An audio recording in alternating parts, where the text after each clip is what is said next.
And we're back. Guys, we are very excited to be back. It's been a couple of days since our last episode, and we got a couple comments. People were wondering, where are you? Where's the next episode? It's Scutifer Mike. This is Roxy. We are currently doing a D&D duet where one DM with one player. We are playing through the adventure Hideous Daylight. This is by Brad Kerr. I'm actually falling more and more in love with his work. We have a collection of his adventures outside of this one that we might continue with as we hop around from module to module. We might use more of Brad Kerr's stuff in the future. We're going to do a quick little recap about what happened in the last session, and then we're going to pick up right where we left off. You might notice that we're not using one-to-one time in this game. Yeah. It's just not very convenient for the kind of game that we want to run. We want to do modules, and so we want to see the stories played out, and therefore we might have to pause a little bit. But I think it's an okay format, right? Yes. Yeah, it's okay. I like it being this way. Yeah, it's okay. So last time on Hideous Daylight, the sun over Hollyhock Gardens mysteriously stopped setting a few months back. The king has offered a very handsome reward of 2,000 gold per adventurer in the party that can get the sun to set again. The animals and the flora and fauna of the gardens have twisted and mutated. They've become violent and carnivorous. The rumors about the camp say that people who are exposed to the sunlight for too long are going crazy, and then there's monsters in the hedges. So your characters, you found out some of that to be true. You bumped into a rabbit with a giant rabbit. Right. And do you remember anything about it? With the bloody teeth. Yeah. And I remember it was like eating a human being. Yeah, it was ripping its flesh and eating it. Yeah, but in the end, we fought it. Yeah, we won. You peppered it full of arrows, and it died pretty quickly. But one detail you did notice is that whenever it died, it flopped over on its side, and its belly was already full of arrows too. So that was really strange. But it looks like the arrow shafts had broken on the ground as it was hopping around. But yours pierced it into the side, and you got it pretty good then. Then you started going in the direction of like a pile of dead bodies. Yeah. And the smell was what drew you in that direction. And also the firing ball that like is running, and they have like a human legs and arms. Yeah, it was trying to communicate with you in its own language, which is an elemental language. You couldn't speak it. Yeah. But in that pile of bodies, you found some armor to equip my fighter with, and some gold, which we have distributed amongst our characters.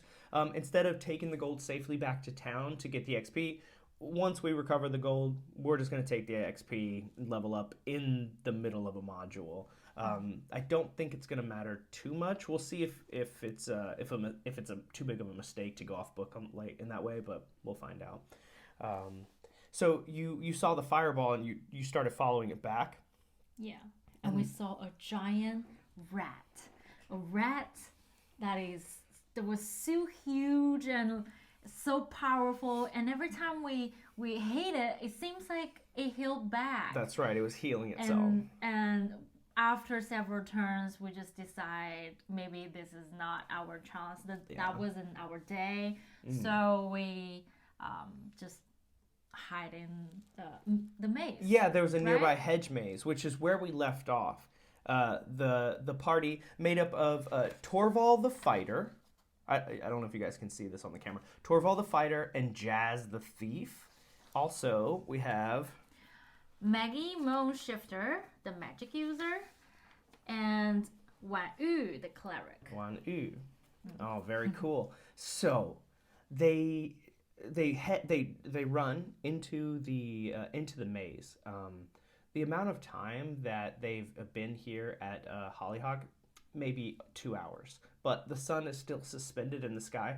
It's not directly overhead. It's more like in the direction of like evening time, but it's frozen in this evening position.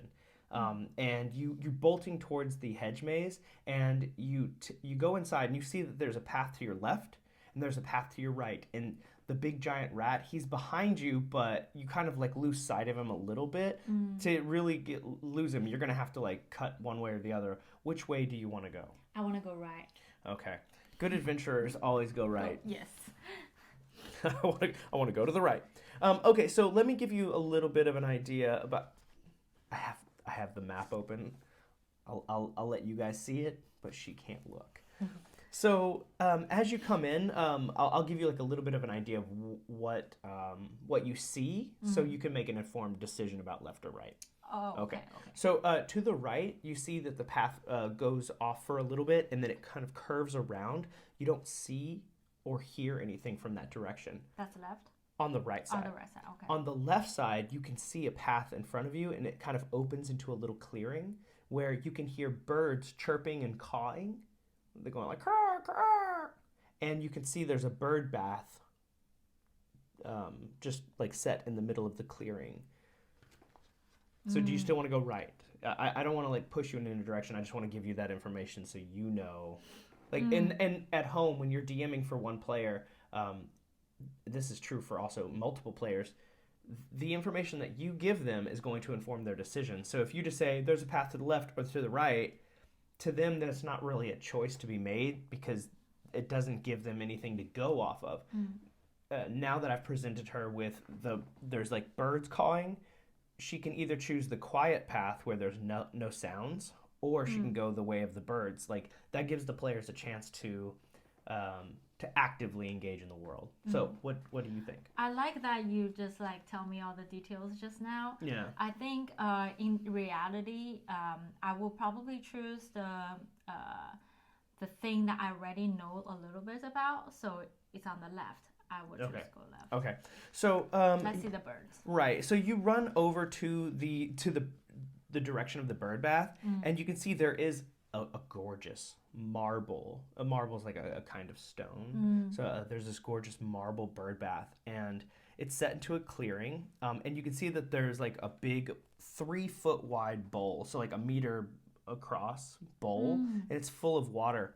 And you can see there are blackbirds hanging out in the bushes up in the top, and they're, as soon as you come into the clearing, they all kind of like turn their head and look at you, and they're like cawing at you like rah, rah. So they are real birds. Yeah, they're real birds.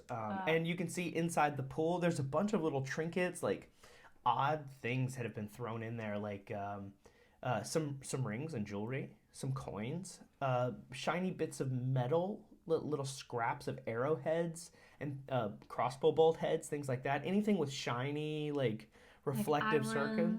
Yeah. Any pieces of metal, it seems that people have been tossing it, or somebody has been tossing it into the bird bath. Was it like a wish fountain thing, like a fortune fountain thing? You know, there is that idea that like if you throw a coin into a well or something, or into a fountain, you can like give you a wish. But this is a bird bath, but it seems like maybe people have been doing that. So all the birds are same colors. They're all blacks. Yeah, they're all blackbirds. And now that you're in this space, you see there's 2 ways in and out. The way you just came in, you were heading south, so you came in through like a north door. So you came into the hedge maze and you hung a left, heading back south. And then there's like a little circular clearing where the birds are, and then going west from there is a path further into the maze. Okay. So the maze kind of would be over here on your map, and you would kind of be working this way. So you don't want to start on the west side. You want to start on the east side. I see. Just to give your like a little bit of room to like grow the map. Okay. I want to find if I have anything on myself that's like a iron thing in there. Let me see. I have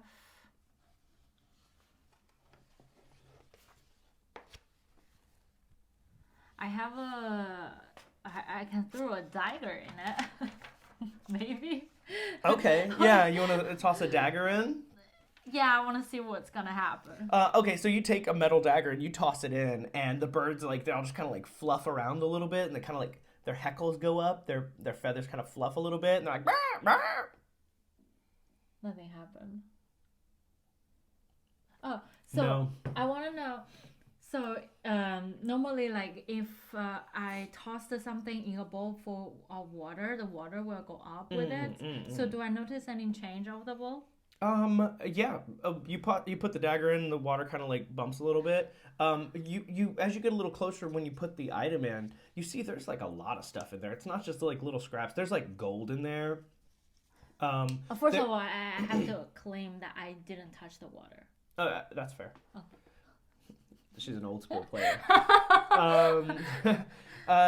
Also, you see floating on the top is a piece of paper it's in a roll, and your wizard, your magic user Maggie would instantly recognize this as a spell scroll. It's the way the paper is like water resistant. It's sitting in the water and it's not getting wet at all. It's like the special magical vellum. It's not getting ruined by the water at all. Oh, nice. So it's like a magical material or something. Well, I claimed the other session that on this day I prepared the read magic. You did.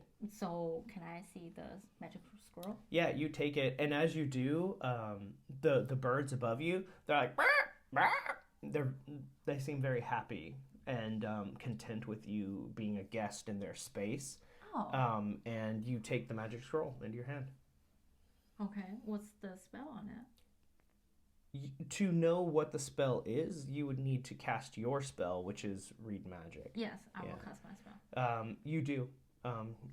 So you open it up, and you can see like it's all kind of gibberish at first, but then you take your time for your incantation, which burns your one magic spell slot. But you're able to read that this is a scroll of sleep. Oh, sleep. Yeah. I like that. And now that you've read it, you can cast it anytime you want in the future. So while your spell slot is gone, you do have a spell scroll now that you can use anytime in the future. It's a scroll of sleep, but once you use it, it will be gone unless if you transfer it to your spell book in between adventures. You wouldn't be able to do it during the adventure, but you could write it into your spell book and keep it forever. Yeah. After this adventure is done. Or you can choose to use it during the adventure to save you from a fight. Well, so you are saying if I use it in this adventure right now, in the future I cannot use it. But if I don't use it, I keep it in my backpack and write down later, then I can keep it forever. Right. What you would do is you would write it down into your spell book, and then all of the magic from the scroll would be transferred to your spell book, and then the scroll would be useless. Oh. But then you would have it in your book, and you could cast it every day from that point on. Okay. So there is a choice. Yeah, there is a choice to be made. It's a difficult one for a magic user because they're so desperate for spells. Yes. You also see there's like other stuff in there as well. So when I touch the scroll, it's from the water, right? Yeah. And I didn't get hurt or anything. Only the bird is very happy. Yeah, the birds seem fine because it seems like they're the ones who've been filling the bird bath with little trinkets. Really? Yeah, because like they have this like the ritual where like if you give something, you can take something, and so you gave your dagger, therefore you could take the scroll. Oh, so right now the trade is already made, but if I still want to have something, yeah, you're gonna need to keep trading if you want to keep like taking. You see, like there's quite a bit. Like you're looking in and like. You're trying to do like a quick count, but you can see. Go ahead and roll some dice for me. I need you to roll some d6s. 6 d6. Oh, so I'm gonna give you some d6s. Here's 1, 2, 3. How many do you need? 4. I have 5. 6. I have 6. You want to use some of your own? Yes. Okay. I want to use this one. Okay, cool. How many? 6? Yeah. Okay, and then I'll move these out of the way. Go ahead and roll those up real good. Okay, so there's 12 right out the gate. 15. Yeah, 15, 18, 21. There's 21 platinum pieces in there as well. Platinum is worth more than gold. It's worth 5. Each platinum piece is worth 5 gold. So pretty good. So if I take them without giving anything back, what's gonna happen? That's a good question. You don't know. But I take it and there's nothing happened yet. You took the scroll, but you did give a dagger. So yeah, but right now I want to take the platinum. So what's your plan? Just take the platinum? I did buy some like grappling hook or stuff. Oh, a grappling hook. That's big and shiny and metal. My thief throws in 5 copper pieces and then takes out... Yeah, and then he takes out 5 platinum pieces. Because he saw you do that, he's like, okay, that works. And I was going to use my grappling hook to take the platinum. Sure. I mean, if you put the you mean like scoop it out? Yes. Oh, okay. Is that what you want to do? Yes. So you take the grappling hook and you start scooping out the coins without offering anything in return? I want to wait. So with my plan is first I use the grappling hook to screw the thing out, and then I also have some coppers in my pocket. So I want to wait. Okay. I want to see if anything gonna happen. If anything gonna happen, anything bad gonna they happen. They start cawing. You can see like they're like, rah, rah, rah. They're getting in a frenzy because they see you're taking more than you're giving. So they're just mad. Their feathers start to flap. Okay, then I will put a gold in there. You offer 1 gold piece? Yeah. I offer 1 gold piece and see the reaction of the birds. They kind of one or two of them calm down a little bit, but they still seem like they're in a frenzy. Another one. Yeah, they start to like fly up. 2 golds already. Yeah. They're still mad. You're nickel and diming them. Yeah. Okay. Yeah. So you throw like a couple coins in. I throw a couple copper in just to kind of like because I'm seeing what's happening and. You already passed the trick one time, so I'm going to give it to you this time. So I throw a couple coins in there as well to... I almost had you with a gotcha, but you gave the dagger first. So, we kind of trade out some, like, crappy copper pieces, and we get some good platinum out. So there was 21 platinum in there, so if you want to write that down, we'll divide that up later. Platinum. Yeah. There's also at the very bottom a really nice mirror, but as you set the grappling hook in, it cracked the mirror and oh no, I didn't want to do that. I mean you were scooping and scraping. I didn't notice that. I mean it's really hard to see it actually because it was like under a lot of stuff, but okay. So yeah, now there's one more way out of this place that's not the way you came. And you can hear like more of that when you're in this side going to the new exit. You can hear some more of that oh, it's like the firing ball. That's right.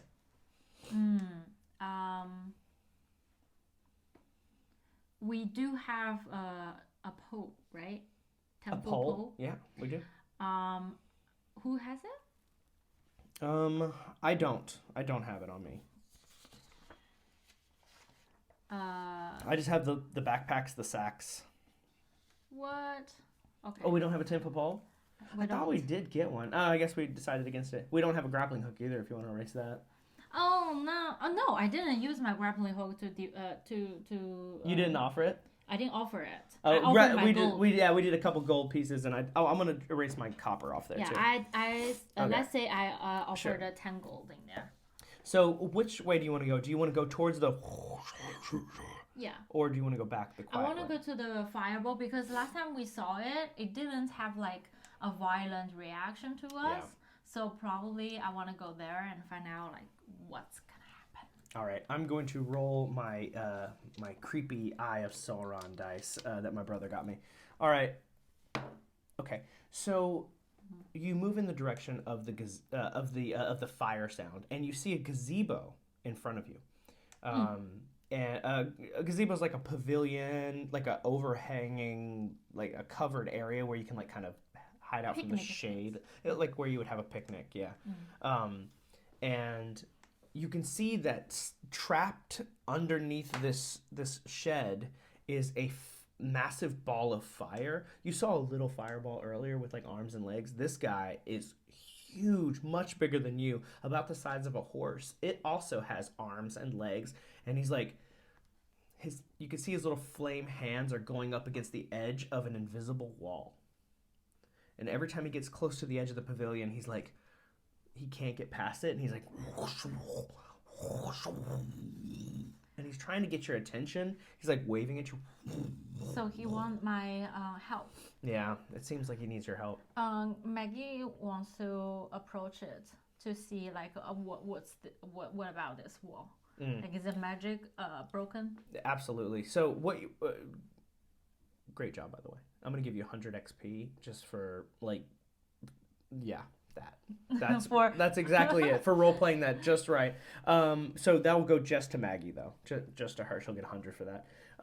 So she comes up to the pavilion, to this like gazebo thing, and she's checking out for any kind of like signs of magic, and she can see there are runes, these ancient magical symbols that have been drawn on the outside of the gazebo, and it looks like they're colored with like some kind of like powdery. It's like a red powder, but it's not paint, but it's something that like is stuck and drawn with, like not ash either. Some kind of material has been used to write these runes on the outside of the gazebo, and every time the fire elemental, this big fireball, comes up to the edge, they kind of glow a little bit. He backs off, and then they stop glowing.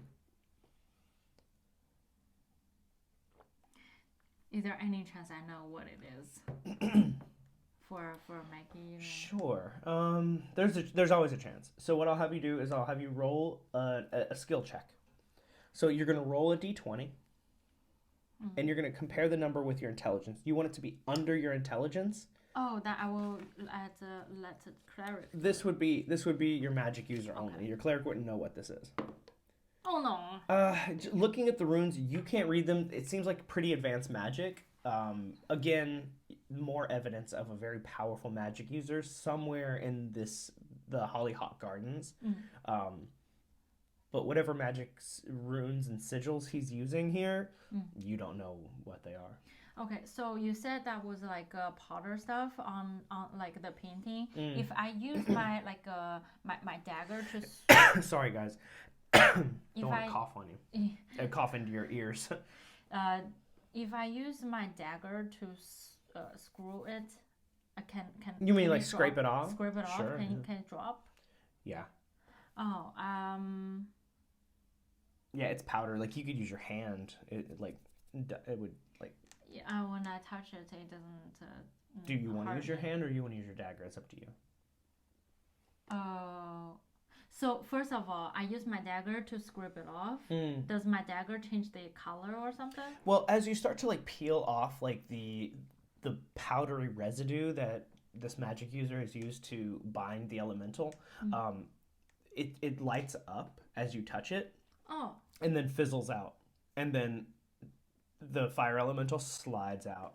So when I screw the powder off the wall and it released the fireball? Well, yes. Yeah, he's able to escape his prison. And he offers you... You can't understand him, but he is talking to you this entire time. But he offers you a reward of a glowing red stone. A glowing... Red stone. Red stone. Do I feel magic about it? It's hot to the touch because the fire elemental has been touching it this whole time. But it does feel magical for sure. Oh, but I don't know what it does. If you want to use it in combat, you could. I think essentially it's kind of vague how this works. If it's a weapon and you think it's magical and you choose to use it, you will see the effect of it. If it's something else that's magical and you don't know exactly what it is, but you choose to bind yourself with it, you'll get the effect. Okay, so I keep it first, and I will see what it does in the future combat. Okay. So the fireball just give me the present and it gone? Well, yeah, it slowly starts to spin and dissolve itself from this plane of existence, and he goes to its own plane of existence. I kind of feel like I want to follow it. Oh, you don't have the ability. So it was trapped here against its will, and once the binding ritual that kept it trapped here is broken, it is going to return to its home. Oh, okay. Now I do have time to carefully look at the paintings and the thing on the wall. So, does it look any like familiar to me? Any information like what kind of story the pictures tell? Well, these were just sigils, just different kinds of like strange drawings. So, not really pictures, but shapes like letters or characters. Okay. Can I take a little bit of time to draw this thing on my notebook? Sure. Just in case in the future, like I might. You might learn about it. You do that. You trace all of this into your spell book. In case. Okay. There's a path to the north, and since you came in this way, you saw there was a way this way that curved around. And then you came down and up. You see that like the path to the north leads you back to that way if you would have gone right originally. Oh, okay. So I go right this time. Yeah. So you go up and you can see that like there's the way back. And then there's a way to your left. The way to your left, it smells a little bit like soil and some fresh produce, vegetables, fruit. Really? Just in case I don't touch it with my bare hands, I use my. Well, you'd have to go look and see what it is first. Yeah. Well. First of all, trap check. All right. So you're checking, making sure this isn't some DM nonsense. Okay. So go ahead and roll a d6, and I'm going to set a number. Oh, you can't look. Look down at your dice. Oh, what is that? What does it mean? So you're looking for traps, right? So what happens is you're coming around the corner, you're like looking for any kind of nonsense. You don't find any traps. Okay. But what you do find is a worldly garden that has a bunch of very special types of plants, mushrooms, some roots that have like really powerful medicinal effects. What fact? Medicine effects. Oh, medicine effects. Yeah. Okay. You find so as you're like looking, you kind of notice like, wait a second, I know what that is. Okay. Especially your magic user, maybe she's used these to like do some special concoctions. There's some pink nightshade. Pink nightshade. If you ingest it, you get it into your mouth, it'll put you to sleep. Oh, a sleeping pill. It's a sleeping Mushroom. It's a sleeping plant. But you got to like eat it. Okay. There's I gather all of them. There's some herbs that remove poison. Yeah. And then there's like a little nuts. There's some nuts that are growing, little cashew nuts. And if you eat them, they make you vomit uncontrollably. Like you just can't stop. You just keep puking and puking. You get really sick. So like these could be used in like a very dirty way to against somebody. Yeah. I will gather all of them and bring it back in the town. After I get out from this maze. Yeah. Because maybe this plant will cure the people that's like suffering from it. I don't know, but that's my plan. Okay, so you gather up the different plants. Yeah, you could use those against somebody. You can see the away from the garden leading back south again. So you kind of like zipped around a little bit, and you can see that there is a path that goes straight, and at the end of it, you can see there's some kind of stone structure, and then before that, off to your right, there is another, the hedge opens up into another angle, and it smells like water. Water? Yeah, like a lake. Okay, I go there. Okay. Let's see. Monster check. Okay, so... I don't know what 6 means. So you can see that... let's see. Okay. You come into a man-made pond, and there's like lily pads and all kinds of decorative flowers that are filling up this area. There's some stone benches, and you see there's a path that goes to like the north away from you. So you're coming in at the northeast side. If you turn right to the north, there's another path. And then across the pond on the south side, there's a path that goes down too.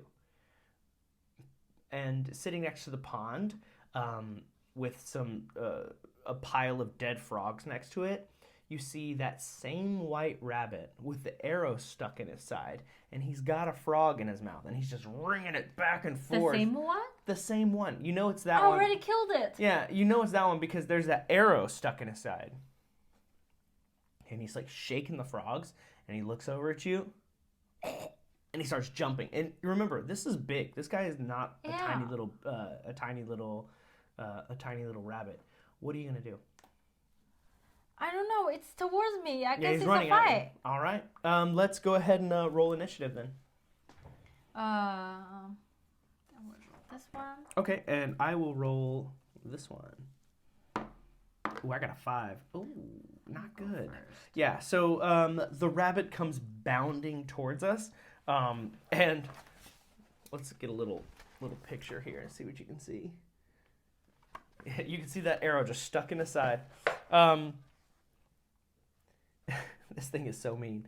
It is so mean. It comes hopping towards you, and there's 2 available targets in our front because we have a very clean flank line. So we have our fighter and our war dog in the front. What's your war dog's name again? I forgot. Argo. Argo. And then behind that, we have our second line. Who's on our second line? Magic User. Maggie. And maybe one more. Oh, maybe my thief. Yeah.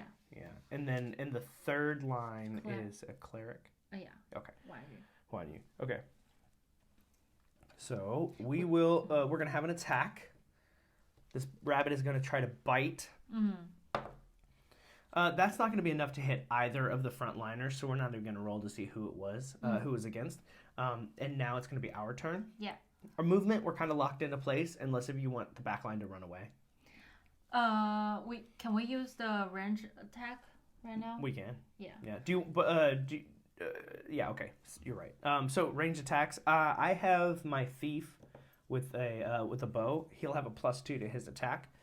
My thief actually. What dice color did I decide for my thief? I forgot. I think it's. It's green. Okay. Let's roll my green d20 here. Do you have any range attacks? Yes, both of them. Daggers? Both of them. You go first. Hey, that's a 17. That is a hit. Oh. 15 +2. Okay. It's a 6. A massive strike on this on the rabbit. Okay. My heroes. Oh, so Maggie got a 19. Yeah. And I guess it misses. That's a hard miss on the cleric stone. Yeah. Yeah. And 1d4. I will just use this one. It's a 3 damage. So again, the rabbit falls over to the side. It's got an arrow. It got stabbed with a dagger. It's dead. Oh, it's already dead. Yeah, it's dead. Okay, this time my cleric wants to approach and use my mace to cut off its head. Well, a mace is like a hammer. It's like a blunt object. You're not going to get a very good cut with it. Sorry guys. You can squish the head. You can squish the head. I didn't know what maces, it's all actually. good. It's all good. But then my war dog can just go over and then, like snap it head. Yeah, he starts the wringing. bite. Yeah, he's like trying to wring its head off, and it gets the head just gets ripped off. And I want to take the head and put it very, very far away from its body, just in case it doesn't come back again. Sure. So in the lake, you can see that. Yeah, sorry, it's a pond. Yeah. You can see that there's two ways. There's the one to the north. There's the one to the south. But there's nowhere else to look around here. But for the pond, there are water in it. The pond does have water. Yeah. So if I like put my dagger in it, does the steel like change color or something? No, nothing like that. It's just a pond. I just dare like put my hands in it. Sure, yeah, it's just a pond. Yeah. Okay, so I use my water vessel to scoop water. Okay. Do you want to drink it? It's pond water.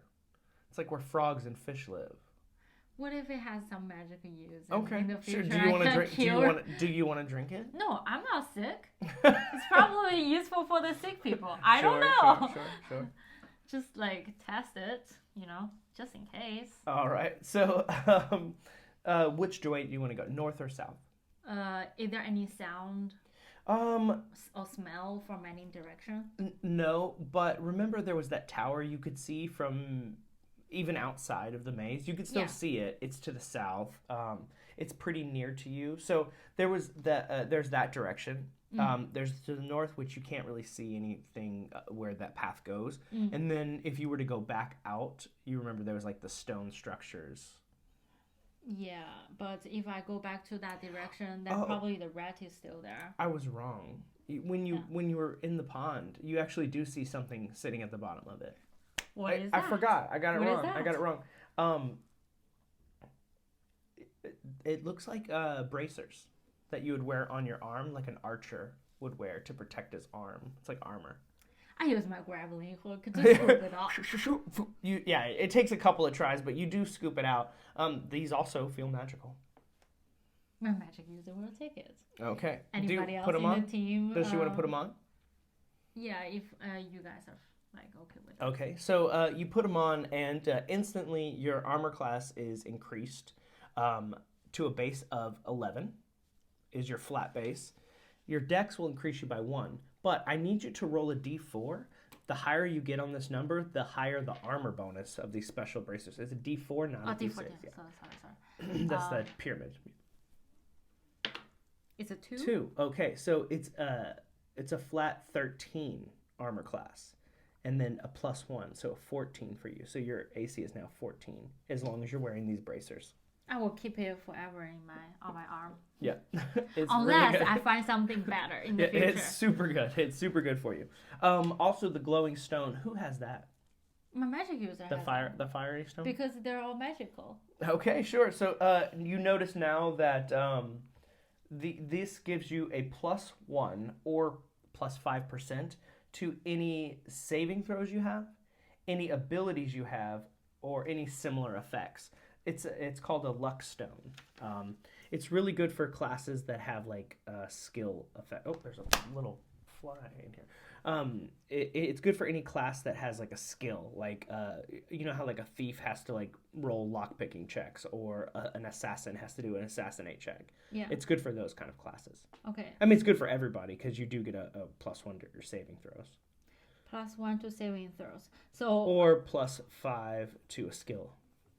I want to know if anybody can use this luck stone, because I don't think a stone is like attuned. It's just something you hold, but whoever holds it gets the effect. So in the future, if I give this... Do you see that little fly? Yeah. Okay, yeah. If in the future that I give this stone to like any other people in this team, they can also use it, right? Yes. Okay. Okay. Yeah, and so, I'm sorry, which way did you want to go, north or south? The tower direction. Towards the tower. Yes. All right. So you pick up this magic item, you strap it to your arm, you automatically feel more safe than ever before. And it's really good that you that you put it on, because shambling around the corner of the hedge, coming from the south, is a monstrosity. You've never seen anything like this before. Oh no. Pure white, towering about 7 feet tall. It's covered in appendages, arms. There's 20, maybe 30 different arms. They're all reaching and grabbing. Some of them are currently holding a cat, and you can see that it's got the cat, and it's peeling the fur off of the meat of the body, and it's got the meat and raw skin on one side, it's got the fur in the other, and then another hand starts plucking individual hairs, and you can see like it's like disassembling the cat. Some more hands are starting to pull the meat off the bones. Like it's just taking this cat and completely disassembling it, and then it sees you and it starts moving in your direction. What are you gonna do? I want to run away first. Okay, which way do you want to run? The direction, any direction I can run. Like. Okay, so you can run back to the north. You could run out and down towards the stone building that you saw. There's like a small stone structure.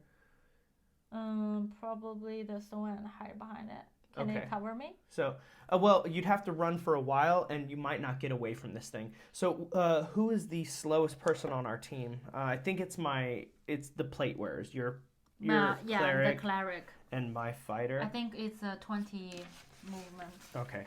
This thing is faster than us, so we cannot get away. Oh my Let god! me make sure I I don't got want to die. Yeah. Let me just double check that. Yeah, he's a lot faster than us. It starts shambling towards us. We're way too slow, and it catches up with us. Our back line is faster, so they're going to move ahead of us, and we just have to stop because it engages with us, and it doesn't attack us. It just starts grabbing and ripping, and we're going to have to roll for initiative to see who goes first. Okay. Well, I guess this is the only way we face it, right? Yeah, it's just too fast. We can't outrun it with our plate mail. Oh no. Uh-oh. This is bad news. This creature, these are yours. This creature is going to, he's not attacking us. It's grabbing and just trying to like take bits apart. So let's see. Is even? It's against Torvald. Odd. It's against your dog. It's against the dog. Natural one. It tries to grab the dog. The dog, Argo, is too fast. He kind of cuts over to the side. It's now the hero's turn. My good dog. It's now the hero's turn. So we've got ranged attacks. I'm going to shoot my bow at this guy. Maggie is going to dagger that thing. It's massive. 7 feet tall. It's a big target. It's really easy to hit. But I miss anyway. Oh, I'm a 19. You hit. And for the damage is 3 damage. Okay, not bad at all. And then we have cleric. Okay. Is a cleric close enough to use her mace? She is. Yeah. Okay. But now she's a potential target for attack. It's basically the meat shell, so cool. It's gonna protect the. So we're gonna do melee. I will swing my red sword, and your dog can attack as well. Oh yeah. Is that a 17 or a 10? Okay. Oh. I'm gonna re-roll it. Yeah, re-roll. Okay. A natural one. Oh no. Okay. My Torvald he's not done anything this whole time. My dog is natural 20! Yes. Natural 20. Argo comes in. He just starts. He grabs the creature, one of its arms, into its mouth. He just starts ripping and jumping, trying to protect his master. Roll 2d4 for the damage. I think it's. Yeah, 2d4 damage. 4 d4s, right? No, it's 2d4. Oh, I'm sorry. Crit. It's a crit. Yeah. This is 44. Also, any 4s you get on the die, you can add those and re-roll. Yeah. Explosive dice. We have 4. We have 2 4s. All right. So right now it's 6. Yeah. And sorry, that's 8. Go ahead. Yeah. Yeah. Oh, another 12. This is awesome. Oh. Okay, 13, 14, 15, 16, 17, 18, 19, 20, 21 damage. Argo, you're my dog, my good boy. Everybody's panicking. The creature's like grabbing and twisting and like trying to get at everyone. It keeps hitting our shields just in time. And everybody's looking at each other like, this is it. When we hear the snarl of Argo, he jumps over our heads, grabs the beast, and just starts ripping and shredding, pulls off an arm, turns back, bites the throat out of the creature, rips it. Blood starts to spray everywhere. But it's not red blood.